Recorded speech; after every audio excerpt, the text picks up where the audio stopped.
마가복음 9장 2절부터 8절까지의 말씀입니다. 우리 다 같이 한 음성으로 읽겠습니다.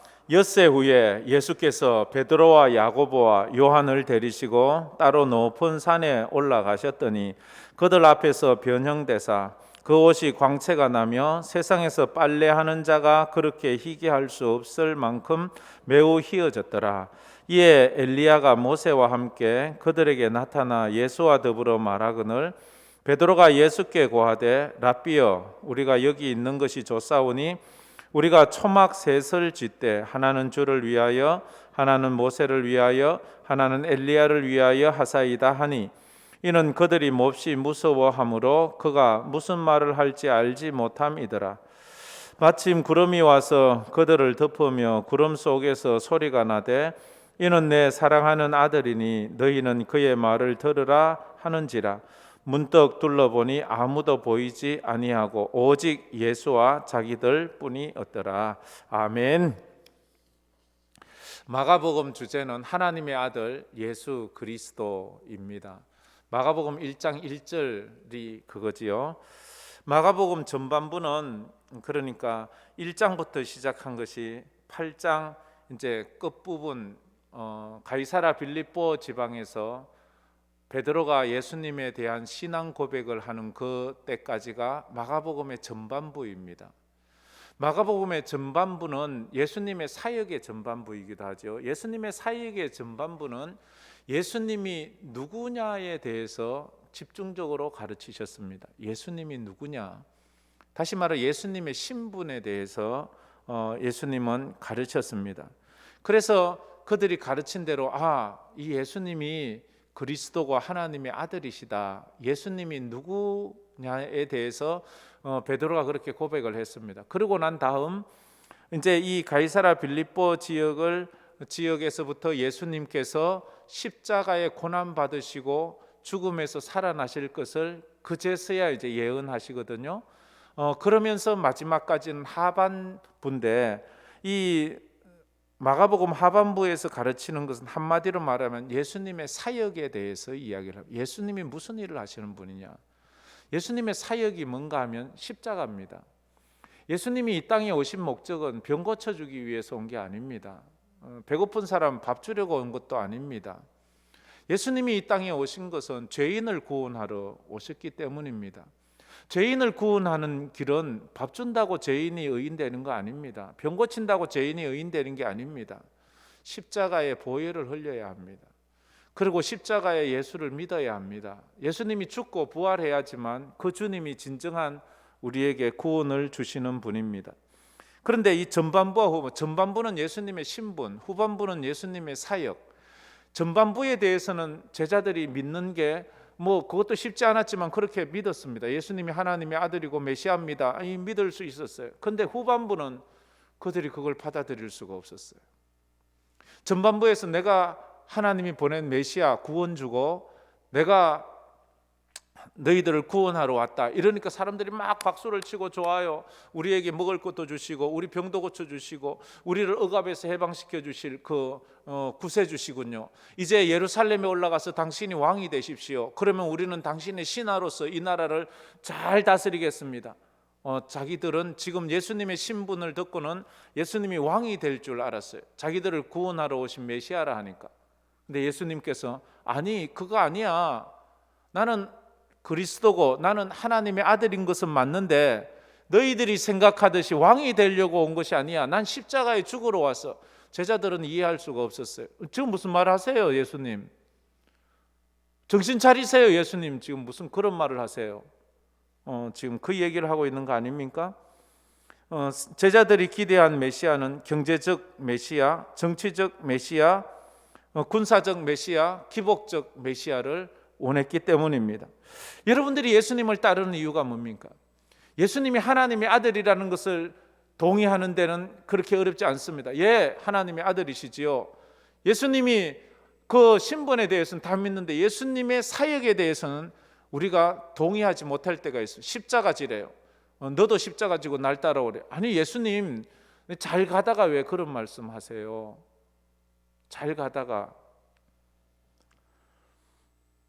예수님은 이제 제자들을 불러서 그래서 제자 훈련을, 그래서 훈련이 중요한 것 같습니다. 훈련은 그렇잖아요. 정기적으로 받아야 하는 것입니다. 한 번 훈련 받았다고 그것으로 끝까지 가는 거 아니잖아요. 쉽게 말해서 밥 한 번 배불리 먹었다고 그것으로 오래오래 밥 안 먹어도 되는 게 아니잖아요. 신앙도 그래요. 우리는 육신적 소욕이 강하게 우리를 끌기 때문에 우리가 정신 번쩍 들도록 한 번씩 하나님의 은혜를 받지 않으면 우린 자꾸만 이 세상적으로 흘러갈 수밖에 없는 연약한 존재들입니다. 그렇기 때문에 우리가 오전에도 말씀 배우고 오후에도 배우고 자꾸 배우는 거예요. 왜? 훈련하려고 하는 거예요. 뭐 좋은 소리 들으려고 하는 게 아니고, 이 쉽게 말하면 좀 속된 표현으로 하면 잔소리 들으려고 하는 거예요. 왜? 사람이 이래 좀 나태하다 잔소리 들으면 또 제대로 또 정신 차. 근데 이 잔소리 뭐예요? 똑같은 말 계속하는 걸 잔소리라 그러잖아요. 좀 외람되지만 목사 잔소리 한다 생각하지 마시고, 근데 이게 그런 거예요. 그래서 우리가 훈련은 잔소리 듣는 거예요. 그래서 내가 또 깨닫고 또 열심히 하고 또 열심히 하고 그렇게 믿음으로 살아가는 것입니다. 다시 한번 반복해 보겠습니다. 제가 요약을 해서 마가복음이 가르치는 제자의 삶은, 첫째, 제자는 하나님 앞에 인생을 맡기는 거예요. 맡기는 거예요. 먹는 거 맡기는 거예요. 죽고 사는 거 맡기는 거예요. 집안일, 그렇다고 아무것도 하는 게 아니죠. 하나님한테 맡기고 믿음으로 내가 열심히 사는 거예요. 그러나 맡기는 거예요. 하나님한테 내 인생의 주도권을 맡기는 거예요. 맡기는 거예요. 그리고 그 맡기는 삶 가운데서 우리는 간증의 삶이 나옵니다. 간증이 있어야 돼요. 제가 오후 시간마다 한 번씩 지금 계속 말하고 있는데, 여러분도 간증이 있어야 돼요. 간증이 없는 사람은 단 한 사람도 없어요. 우리가 오늘 살아있다는 그 자체가 간증이에요. 내가 지금 예배 자리에 앉아 있다는 그 자체가 얼마나 큰 간증인지를 알고 그걸로 간증을 해보세요. 내가 어떻게 이 예배 자리에 이래 나와 있나? 오전에 나온 건 뭐 그래, 예수 믿으면 누구나 올 수 있으니까 오는데 오후까지 나왔다는 건 그래도 참 뭔가 예수쟁이들만 모이는 것 같은데, 내가 이렇게 바뀌었네. 이 찬양 부른 사람, 내가 찬양팀이 됐어. 음대 나오셨어요? 아니잖아요. 집에 노래방 기계 있어요? 없잖아요. 근데 무슨 배짱으로 여기 서는 거예요? 배짱은 무슨 하나님 은혜로 서는 거지. 그게 간증이에요. 그게 간증이에요. 저는 제가 여기 서 있다는 이 자체가 간증이잖아요. 저는 태어날 때부터 목사가 돼서 여기 서 있었나요? 아니에요. 제가 여기 있는 여러분보다 다 제일 똑똑해서 여기 서 있나요? 아니에요. 그거 착각하지 마세요. 저 IQ 그래 안 높아요. 제가 그렇게 잘난 사람이 아니라고요. 근데 제가 왜 여기 서 있어요? 하나님 은혜지요. 하나님 은혜지요. 저보다 다 똑똑하시잖아요. 저보다 다 공부도 잘했잖아요. 저보다 다 부자잖아요. 저보다 대부분 다 건강할걸요? 근데 왜 제가 여기 서 있어요? 하나님 은혜지요. 간증이 있어야 돼요. 간증이 있는 사람은 제자가 될 수 있어요. 간증이 있는 사람은 복음을 전해요. 복음을 전해요. 근데 간증이 없으면요, 할 말이 없는 거예요. 그건 너 나보고 자꾸 예수 믿으라고 하는데 예수 믿으면 뭐가 좋은데? 뭐가 좋은데? 이럴 때 내가 예수 믿고 나니까 이게 좋더라. 이 간증이 있어야죠. 간증이. 2022년도에 여러분 간증하시길 바랍니다. 간증 많이 하세요. 한번 자꾸 가까운 친구들에게도 하고 직장에서도 하고 이웃집 사람에게도 하고 동창들에게도 하고 이렇게 자꾸 한번 간증을 해보세요. 여러분, 제가 이래 보니까 간증할 게 참 많아요. 다 이 간증자들이에요. 이 다 간증자들. 이 참 얼마나 간증이 많은데 그 간증을 다 이래 묵혀놓고 있어요? 그거 한번 이렇게 내놓으세요. 내놓으세요. 그러면 제일 은혜 받는 사람이 누군지 아세요? 자기 자신이에요. 이 설교에 제일 은혜 받는 사람이 누군지 아세요? 나예요. 내가 제일 은혜 받아요. 그건 똑같아요. 찬양하는 사람 제일 은혜 받는 게 본인들인데 그걸 알아야 돼. 그게 얼마나 일이, 그래서 간증을 하고 앞에 서서 봉사하고 하는 사람이 제일 복을 받는, 자기가 복을 받는 거예요. 자기가 남 복 받으라고 하는 게 아니고 내가 복 받는 거예요. 내가 복 받는 거. 그게 얼마나 참 감사한지 몰라요. 제가 언젠간 이런 기도를 한 적이 있어요. 하나님, 저희 자녀들이 커서 주일날 예배당 가서 예배 드리는 것을 잔소리 안 들어도 하게 해 주십시오. 그냥 지들끼리 주일날 예배 잘 드리고 신앙생활 잘하는 자녀가 되게 해달라고 그렇게 기도했어요. 근데 기도하다가 어느 날 가만히 생각해, 어떻게 하면 그래 될까 하니까, 쟤들이 목사가 되면 내가 뭐 주일 지키라 이 말 안 해도 될 것 같더라고요. 그래, 내 생각만 했어요. 근데 큰아들이 이제 이번 6월 달에 목사 안수 받거든요. 아유, 그래. 제가 걔한테 야, 너 주일 꼭 지켜야 돼. 주일 어디 빠지고 어디 가면 안 돼. 이래 말할 필요가 있어요, 없어요? 목사한테 그런 말, 물론 목사도 좀 엉터리가 되면 그럴 수도 있지만, 그러나 목사한테 주일 지키라 이런 말, 그래서 전 그게 참 감사해요. 우리 자녀들, 내 아들에게 내가 너 주일날 교회 가야 돼, 딴 데 가면 안 돼, 이런 말 하지 않아도 된다는 이 자체가 은혜고 간증이에요. 간증. 얼마나 감사해요. 그게 목사 된 것에 대한 감사. 우리 교회에도요, 여러분 아세요? 자기 집안에 목회자가 있는 성도들이 몇 명쯤 있을 것 같아요? 5명? 그거보다 많아요. 10명? 그거보다도 많아요. 20명? 그거보다도 많아요. 30명? 그거보다도 많아요. 제가 어림 해보니까 35명에서 40명 사이에, 거기에는 자녀가 목사든지 아버지가 목사든지 또 동생이 목사든지 동생 남편이 목사든지 이런 그 집안에 목회자가 한 35명 이상, 35가정 이상이 그렇게 돼요. 적은 거 아니에요. 꽤 많은 거예요. 그런 집안 사람들 이래 보면요, 신앙생활 잘해요. 좀 이렇게 좀 나태할 때도 있지만 그 나름대로 우리 아버지가 목사였는데 내가 열심히 해야지. 우리 아들이 목사인데 내가 더 열심히 기도해야지. 내 남동생이 목사인데 내가 열심히 기도로 또 후원해. 이런 사람이 의외로 많아요. 근데 제가 모르는 사람도 있을 수 있잖아요, 그죠? 나는 김한낫 권사님이 왜 저래 열심히 찬양하나 했어요. 보니까 자기 언니가 전도사야. 그래서 그러면 이제 막 이것저것 부려도 되겠다.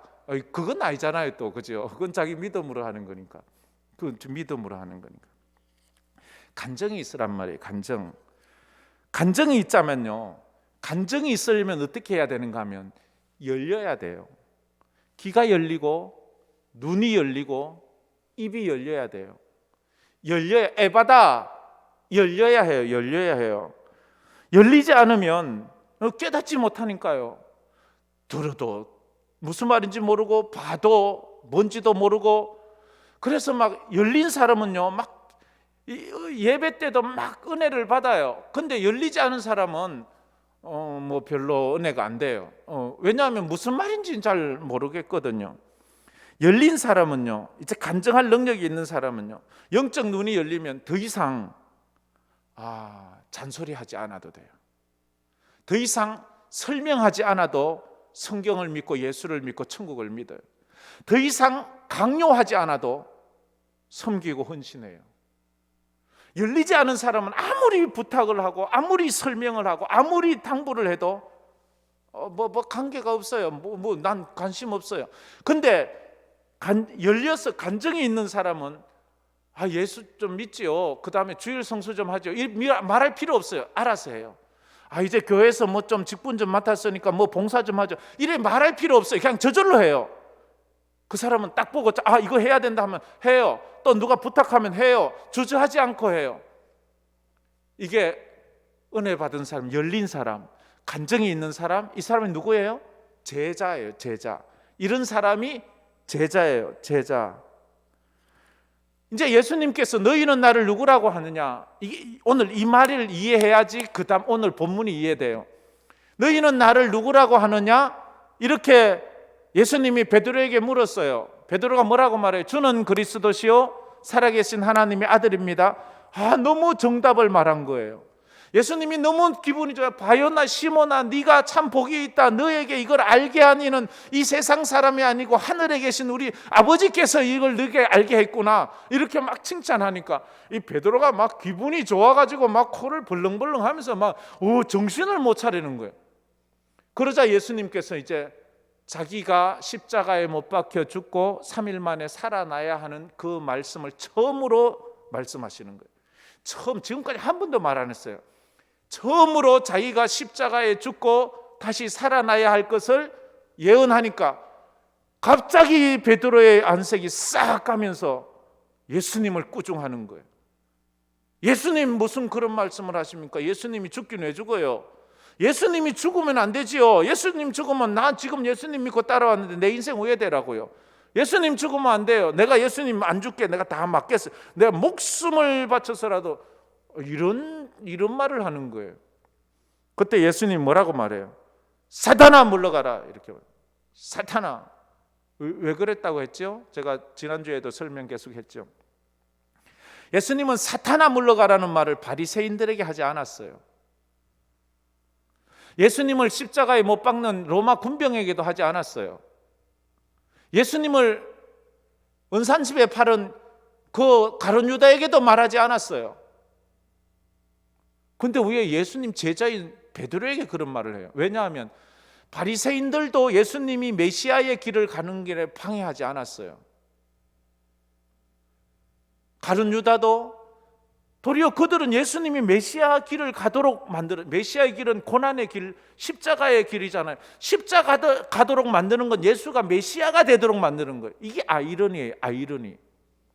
근데 베드로는 십자가 못 지게 한다는 거예요. 십자가에 죽지 못하. 십자가 예수님이 안 죽으면 어떻게 돼요? 메시아가 안 되잖아요. 우리 구원 못 받아요. 근데 베드로가 그 마귀 짓을 하고 있는 거예요. 어떨 때는요, 잘해 주는 것 같지만 그게 도리어 내 인생을 망치는 사람이 있어요. 나를 막 못 살게 굴고 막 괴롭히는 것 같지만 그 사람이 나를 바른 길로 가게 만드는 사람이 있어요. 그걸 알아야 돼요. 여러분을 바른 길로 가게 만드는 사람은 어떨 땐 여러분에게 아주 못된 말 하는 사람일 수도 있어요. 여러분을 상당히 눈물 나게 하는 사람일 수도 있어요. 그래, 그 사람은 여러분을 바른 길로 가게 해요. 근데 여러분에게 좋은 말 해줘요. 여러분 잘한다 잘한다 박수 쳐요. 잘못하면 그거는 여러분을 도리어 못된 길로 가게 만들 수도 있다는 것을 알아야 돼요. 이 사도 베드로에게 사단아 물러가라, 이렇게 말했어요. 그는 지금 사단의 도구가 돼서 예수님의 십자가의 길을 가로막고 있기 때문에. 그래서 그를 향하여 너는 하나님의 일을 생각하지 않고 사람의 일을 생각하는 자다라고 그렇게 말을 했습니다. 그리고 예수님이 하는 말이 나를 따라오기를 원하느냐? 자기를 부인하고 자기 십자가를 지고 나를 따라오너라 말했어요. 누구든지 제자가 될 수 있어요. 그러나 아무나 제자가 되는 건 아니에요. 자기를 부인하고 자기 십자가를 질 사람이 예수의 제자가 되는 것입니다. 예수의 제자가 되는 길에 가장 방해가 되는 것은 남이 아니에요. 마귀가 아니에요. 바로 나 자신이에요. 우리가 지금 신앙생활 하는데 가장 방해되는 건 코로나가 아니에요. 도리어 코로나는 나를 더 깨어나게 하고 더 믿음으로 살아야 된다는 경각심을 줄 수 있어요. 그런데 나 자신이 코로나를 핑계로 자꾸만 뒤로 물러나게 하는 것일 수가 있다는 것입니다. 그래서 예수의 제자는 나를 부인해야 돼요. 내 못난 자아가, 나의 못난 성격이 나를 예수 앞에 못 가게 하는 것이구나. 그래서 자기를 쳐서 부인하는 거예요. 자기를 쳐서 복종시키는 거예요. 물론 사단 마귀가 우리를 그렇게 공격해 올 때가 있지만, 그러나 우리는 압니다. 나의 이 못난 모습이 나를 가장 주님을 제대로 못 섬기게 한다는 것을, 그거 못 섬기는 나의 부족함을 우리는 마귀한테 다 떠는 거예요. 마귀는 어떨 때 억울한 게 있을 수도 있어요. 지금 지가 잘못해놓고 뭐든지 하면 마귀 때문에 그렇다만 그러면 그러니까 우리는 그걸 잘 판단해야 돼요. 그리고 오늘 말씀 2절 어떻게 시작합니까? 엿새 후에라고 말. 엿새 후에. 무슨 엿새 후에? 베드로가 예수님을 고백하고 꾸중 듣고 난 엿새 후에. 예수님께 꾸중 듣고 난 엿새 후에요. 엿새 동안 무슨 일이 있었어요? 성경은 말하지 않아요. 그러나 우리가 미루어 짐작할 수 있어요. 만약 여러분에게 제가 사단아 물러가라 이렇게 말했다면 여러분 할렐루야 아멘 이러겠어요? 김 목사가 날 막 사단이라고 한다고 막 입이 막 닷발은 나와가지고 막 김 집사한테 전화하고 막 이건사한테 전화하고 말이 장로님한테 전화해 목사님이 말이지 우리를 축복하고 하지 않고 뭐 사단이라고 했다고 막 시험에 들지 않겠어요? 정 집사님 시험에 안 들겠죠, 그죠? 베드로가요 자기가 지금까지 들어보지 못한 말을 들었어요. 자기가 사단이래요, 마귀래요. 여러분이 그 말 들었을 때 베드로가 6일 동안 내가 그래도 예수 당신을 위해서 배도 버리고 처자식도 버리고 아버지도 버리고 내가 당신을 따라와서 지금까지 배도 걸고 들에서 자고 이렇게 괄시받으면서 여기까지 내가 3년을 당신을 따라왔는데 당신이 나에게 하는 말이 기껏 사단아 물러가라 이 말을 한단 말입니까? 그래서 베드로가 그 6일을 얼마나 괴로워했어요. 내가 예수를 떠나야 하나? 나보고 이제 저 사람은 이제 나 필요 없다고 날 내치려고 지금 저런 말을 하나? 그래도 내가 수제자란데 나한테 이렇게 모멸감을 주고 이건 있을 수 없는 거야. 일로 와봐 안드레야, 일로 와봐 요한아, 이 예수님이 나한테 이래 말했어. 이건 무슨 뜻일까? 자기 친동생도 있잖아요. 아이고 형님 예수님이 그런 말했어요? 그러면 안 되지요. 형님이 예수님한테 얼마나 잘했는데 왜 그런 말을 했을까? 막 베드로는 막 미치는 것 같았을 거예요. 6일 동안 내가 지금까지 따라온 게 진짜 잘한 건가 잘못한 건가? 인간적으로 이건 제 생각이에요. 제 생각. 그 진짜 그를 그렇게 고민할 수 있잖아요. 그래서 제일 예수님 바짝 붙어가던 베드로가 멀찍이 제일 뒷걸음질, 언제나 도망갈 생각만 하고 있는 거예요. 이 시험에 들만 그래. 시험에 들면. 그런데 엿새가 지난 거예요. 엿새가. 예수님이 그거 몰랐겠어요? 다 아시면서도 엿새를 기다리고 난 다음에 뭐라고 말합니까? 엿새 후에 예수께서 베드로와 야고보와 요한을 데리시고 엿새 후에 예수님이 베드로야, 여러분, 야고보야, 요한아, 세 사람의 이름을 부르는. 아니 기가 죽어서 이제 기분 나빠서 이제 떠날 생각, 뒷걸음칠 생각하고 있는 베드로야. 그래서 왜요? 왜 불러요? 이러니까 우리 등산 가자. 등산 가자. 이 세 명, 베드로, 야고보, 요한. 예수님은 이 세 제자를 아주 편애했다고 해야 되나요? 중요한 일만 있으면 이 세 명은 꼭 데리고 가고 나머지 제자들은요 좀 멀찍이 떨쳐놔요. 12제자 가운데서도 예수님이 더 이렇게 붙잡아서 훈련시키는 사람이 있고 또 전체로 하시는, 그렇다고 예수님이 뭐 누군 더 하고 덜하고 그런 건 아니잖아요. 그 무슨 이유가 있어서 그러시겠지요.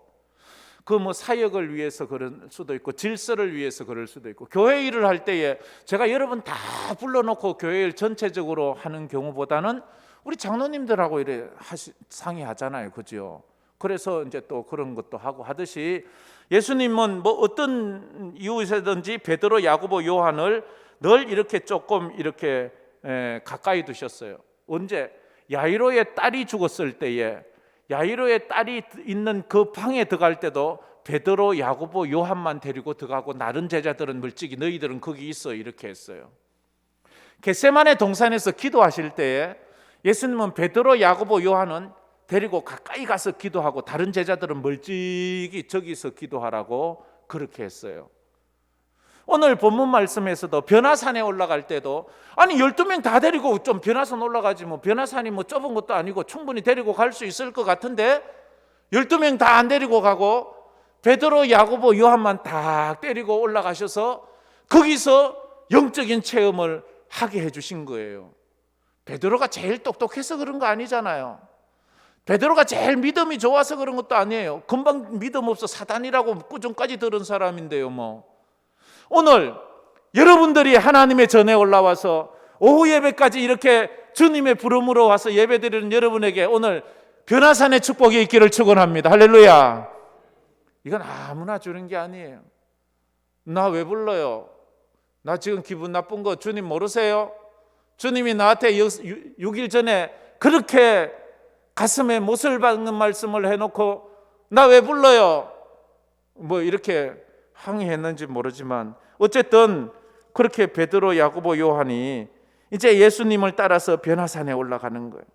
변화산에 올라갔는데 어우야, 그냥 단순한 등산인 줄 알았어요. 이건 아마 평소에도 여러 번 이 셋만 데리고 산에도 가시고 바다에도 가시고 어디 가신 것이라고 유추해 볼 수 있어요. 그래서 산에 간다 이러니까 뭐 예수님 기도하러 가나? 예수님 늘 산에 가서 기도하시니까 예수님 뭐 거기 가면 뭐 볼일 보러 가시나? 이렇게 어쨌든 그 세 명이 그렇게 아무 생각 없이 그냥 전에도 뭐 그런 식으로 했으니 그냥 아무 생각 없이 오라니까 따라갔을 뿐인데 거기에서 이전에 경험해 보지 못한 놀라운 역사가 일어나는 거예요. 예수님을 떠날까 말까 예수님에게 막 시험이 잔뜩 들어있는 그 베드로에게 그 변화산에 높은 산에 올라가셔서 그들 앞에서 변형됐다고 말하는데요. 이게 어떻게 변형됐는지 모르지만 이 땅에서는 표현할 수 없는 하늘의 거룩한 옷을 입은 거예요. 땅의 옷을 입은 게 아니고 하늘의 옷을 입은 거예요. 영원한 옷을 입은 거예요. 그러면 뭐예요? 육신은 땅의 옷이잖아요. 육신을 초월한 영적인 거룩함. 그러면서 거기에서 또 누구를 만나요? 엘리야와 모세가 딱 등장하는데 베드로가 언제 엘리야 보았을까요? 베드로가 언제 모세를 본 적이 있나요? 그거 없잖아요. 1500년 전에 있었던 그 당시 2000년 전에 1500년 전에 있었던 모세를 어떻게 가봐요? 베드로가 못 보잖아요. 근데도 딱 보니까 모세야. 딱 보니까 엘리야야.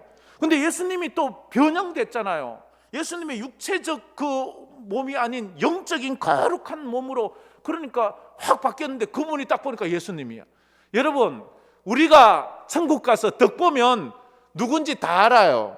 여러분이 누군지 다 알아. 여러분도 나를 다 알고 난 가면 바울을 만나고 싶어. 근데 누가 네가 바울 봤어? 바울이 누군지 어떻게 생겼는지 어떻게 알고 거기서 찾아. 그런데 천국 가면요 딱 보면 다 알아요. 할렐루야. 그래서 우리가 거기 가서는 다 이렇게 만날 수. 이게 영의 세계는요 우리가 상상할 수가 없, 우리 이 머리로는 이해할 수가 없는 부분이 참 많이 있어요. 그래서 그 엘리야와 모세와 예수님께서 더불어 말씀을 하시는데 그 뭐 광채가 얼마나 흰지 빨래로는 그렇게 희게 할 수 없을 정도로 흰, 도저히 세상에서는 그것을 표현할 수 없을 정도로 희고 광채나고 영광스럽고 거룩하고 막 그 가까이 가는 것 자체가 두렵고 떨리는 그런 영적인 변화를 하는 거예요. 베드로, 야고보, 요한은 변화산에서 예수님이 거룩하게 변형되는 것을 신비로운 세계를 보았어요. 그 몸이 얼어붙는 것 같아요. 그 몸이 그 신비로운 경험 앞에 완전히 압도되어 버리고 말았어요. 우리 신앙생활이 왜 따분한 줄 알아요? 왜 와서 뭐 직분은 있으니까 마지못해 앉아 있는 그런 경우도 있잖아요. 왜 그런 줄 아세요? 신비로운 경험을 우리가 못해서 그래요. 이 자리에서요, 한번 영안이 열려서 천군 천사가 계시고 주님이 계신 것을 한 번만 보여주면 우리는 주님 나라 갈 때까지 이 자리에 오기만 해도 거룩함을 잃지 않아요. 이사야가 성전에서 기도하다가 서랍들이 공중을 날고 천사들의 소리를 들으면서 거기에 압도되잖아요. 그래서 이사야가 톱으로 목이 베어 죽을 때까지 그는 그 사명 감당하며 살아요. 에스겔도 그가 그 바벨론에서 그런 곧된 삶을 살면서도 하늘의 영광을 경험하고 성전 미문에서 흘러나오는 그 거룩한 물을, 생수를 경험하고 에스겔 골짜기에 마른 뼈가 살아나는 것을 그걸 환상을 보면서 그는 다시는 돌아서지 않아요. 나이 95세인 사도 요한이 밤모섬에서 그 돌을 채석장에서 힘든 돌을 옮기는 노동을 하면서도 그가 그 하나님의 영광을 경험하잖아요. 입신의 경험에 들어가서 하늘을 경험하면서 하늘의 예배를 경험하고는 그가 거기에서 너무 감격스러워서 그 감동이 자기가 이 땅에서 살아가는 삶의 고달픔을 다 극복하게 하는 거예요. 우리가 이 땅에 살아가는데 힘들고 어렵고 외롭고 고달프고 못 견딜 정도로 그런 아픔이 있다 할지라도 하늘의 은혜를 경험하고 나면, 하늘의 영광을 경험하고 나면 그 하늘의 영광이 너무 커가지고 이 땅에서 경험하는 그런 아픔들은 그냥 다 그냥 이겨나가는 거예요. 하늘의 영광, 하늘의 영광, 나의 맘속에 차고도 넘쳐 할렐루야를 힘차게 불러 영원히 주를 찬양하리. 이 코로나 때 우리가 이 은혜를 경험해야 돼요. 여기에서 그런 은혜를 경험해야 돼요. 그러면 코로나 때문에 힘들고 어렵고 답답한 것들, 그것 때문에 부상적으로 계속 일어난 여러 가지 갈등들, 이런 것들을 이길 수 있는 영적인 힘을 가질 수 있다 하는 것입니다. 우리가 그래서 이 신비로운 경험이 너무 중요한 거예요. 치유와 기적과는 차원이 다른 거예요. 치유받고 기적을 경험해도 오래 못 가요. 떡 얻어먹은 사람, 병 고침 받은 사람 오래 못 가요. 예수님 십자가 못 박을 때 그들 중에 한 사람도 나와서 이 사람이 나 병 고쳐줬어요, 이 사람이 나 떡 만들어줬어요, 이 사람이 나 도와줬어요, 변호한 사람 단 한 사람도 없어요. 기적으로는 안 돼요. 병 고친 것으로는 주님 못 따라가요. 주님 따라가는 것은 신령한 체험이 있어야 돼요. 영적인 은혜가 있어야 돼요. 그게 우리를 천국까지 주님 붙잡고 가게 하지요. 영적인 체험 없으면 주님 끝까지, 인간적인 도리는 해요, 인간적인 의리는 지킬 수 있지만 끝까지 가자면 영적인 신령한 체험을 해야 돼. 체험. 이 자리에요, 영적인 체험을 하지 못하면요, 우리가 주님 따라가는 데 있어서요 금방 지쳐요. 금방 낙오가 돼요. 그래서 영적인 은사들이 정말 중요한 거예요. 영적인 은사들, 하나님의 음성을 한번 듣는다든지, 꿈에라도 하나님을 만난다든지, 이런 좌우지간, 또 그렇다고 너무 그런 신령한 영파로 나가는 건 아니지만 말씀 가운데 은혜를 깨달으면요 확실해요. 저는요 말씀 볼 때마다 이거는 하나님 말씀이 틀림없다, 그렇게 느낄 때가 너무 많아요. 이게 설교자에게만 준 은혜인 것 같아요. 그래서 늘 감사해요. 베드로는 영적인 경험을 하고 엿새 전에 예수님한테 사단아 물러가라, 그 꾸중 들었던 거예요. 그것 때문에 내 예수님한테 너무 섭섭하고 예수님을 이제 그만 따라야 하나, 이제 제자 그만두어야 하나, 이런 아주 심각한 고민을 한 그때에 변화산에 예수님이 불러 올라가셔서 베드로에게 그걸 보여주셨어요. 그러니까 베드로가 싹 사라지는 거예요. 내가 엉뚱한 생각했지, 내가 예수님을 내가 사람으로 착각했구나, 그리고 예수님 떠나는 것을 생각하죠.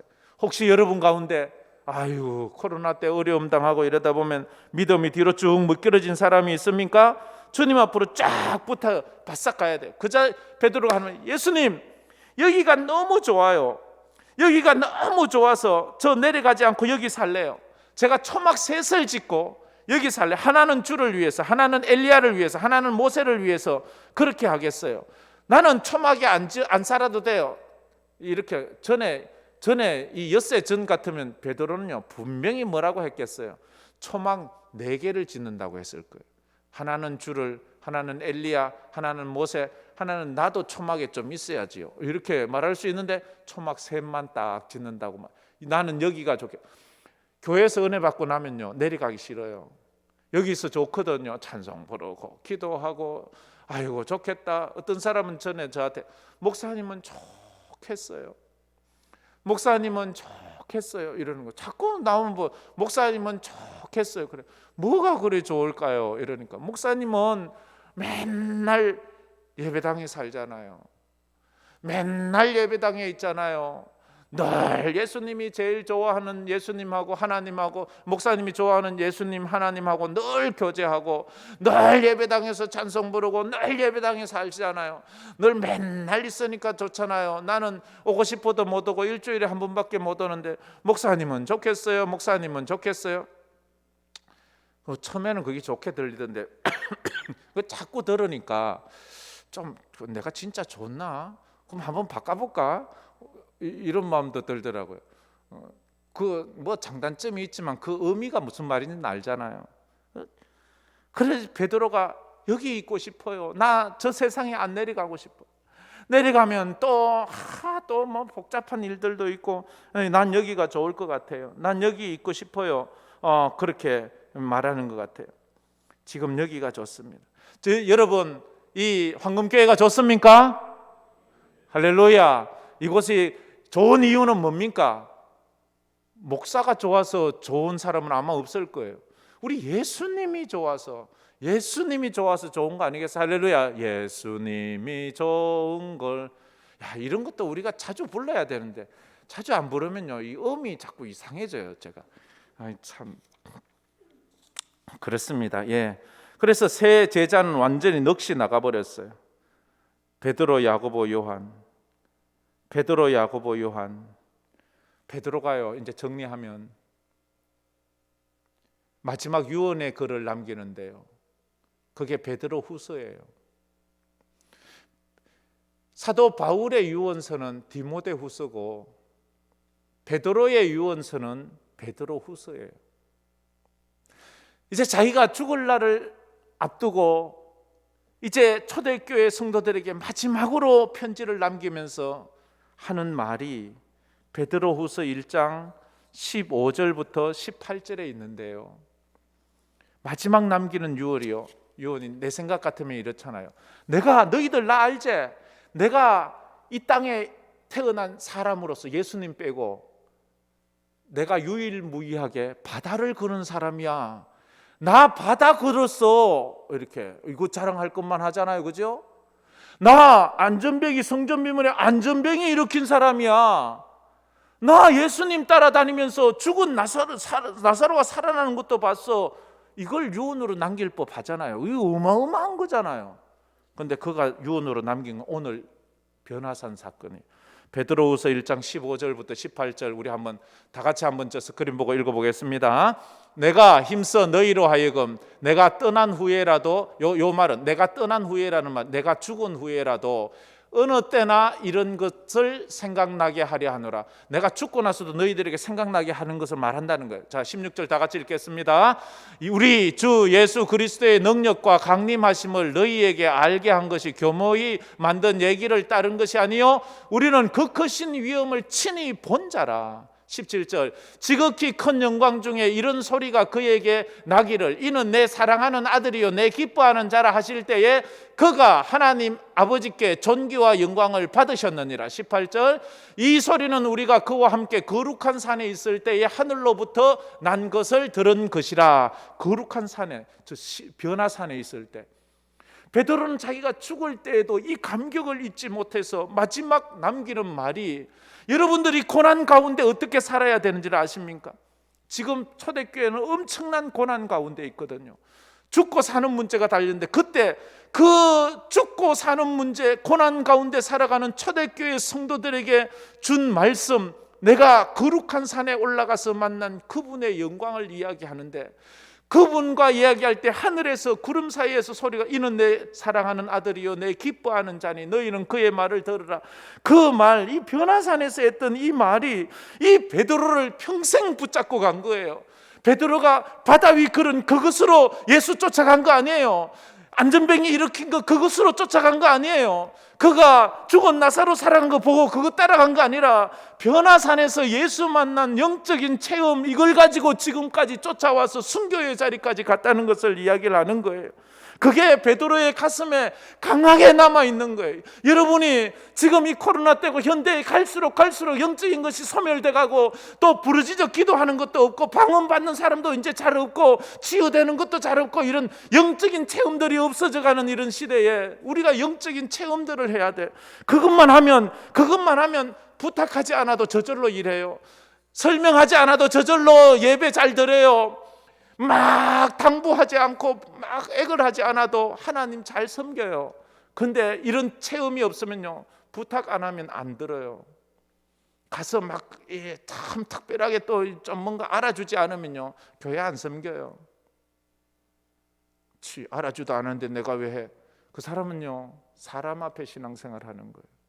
사람 앞에 예배 드리는 거예요. 사람 보라고 하는 거예요. 그거 관계없는 사람은, 이런 영적인 체험한 사람은요, 사람이 알아주든 안 알아주든, 사람이 나를 뭐라고 말하든 나는 내 할 일 하는 거예요.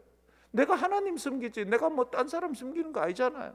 그게 차원이 다른 거예요. 오늘도 이 예배에 변화산의 영광이 있기를 축복합니다.